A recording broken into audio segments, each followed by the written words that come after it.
Halo, saya Nelly Purba.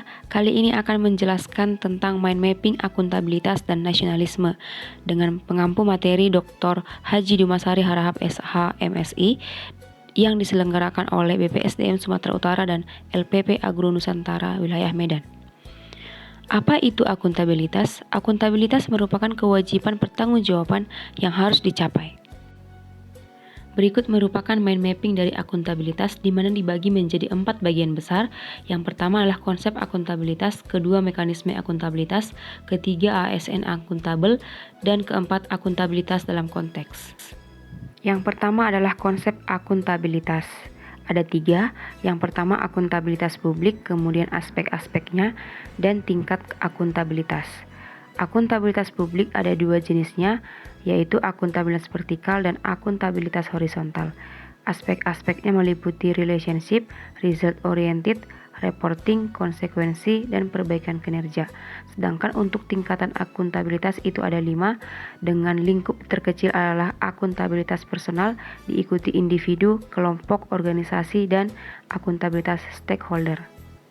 Yang kedua adalah mekanisme akuntabilitas meliputi 3, yaitu lingkungan kerja, alat akuntabilitas, dan dimensi.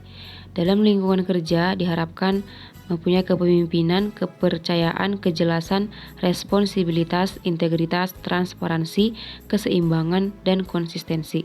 Untuk alat akuntabilitas ada perencanaan strategis, kontrak kerja, laporan kinerja. Sedangkan dimensinya akuntabilitas kejujuran dan hukum, akuntabilitas proses, akuntabilitas program, dan akuntabilitas kebijakan.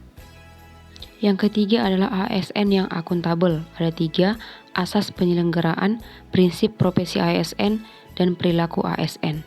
Asas penyelenggaraannya meliputi profesional, proporsionalitas, keterpaduan, netralitas, akuntabilitas, keterbukaan, dan non-deskriptif.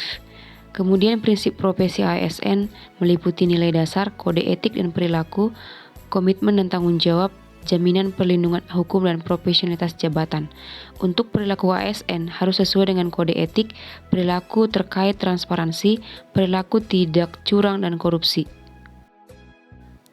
Yang keempat adalah akuntabilitas dalam konteks, yang meliputi transparansi dan akses informasi, praktek curang dan korupsi, penggunaan sumber daya milik negara, penyimpanan dan penggunaan data informasi pemerintah, dan konflik kepentingan.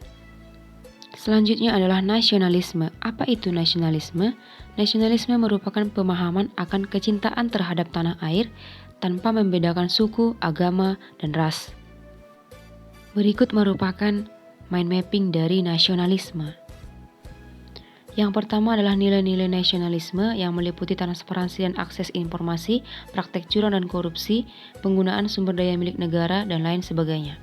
Yang kedua adalah ASN sebagai pelayan publik, yang memiliki prinsip etika pelayanan, yaitu publik harus diutamakan, rakyat adalah berdaulat, hukum yang mengatur semua kegiatan publik, dan kesadaran moral. Yang ketiga adalah ASN sebagai perekat dan pemersatu bangsa pada aspek satu nusa, satu bangsa, dan satu bahasa yang pada akhirnya akan menciptakan kondisi yang damai. Keempat adalah ASN sebagai pelaksana kebijakan publik yang berorientasi pada kepentingan publik diharapkan dapat mengimplementasikan di tempat kerja sehingga menjadi ASN yang berintegritas tinggi. Demikian penjelasan saya tentang mind mapping, akuntabilitas, dan nasionalisme. Thank you. Bye-bye.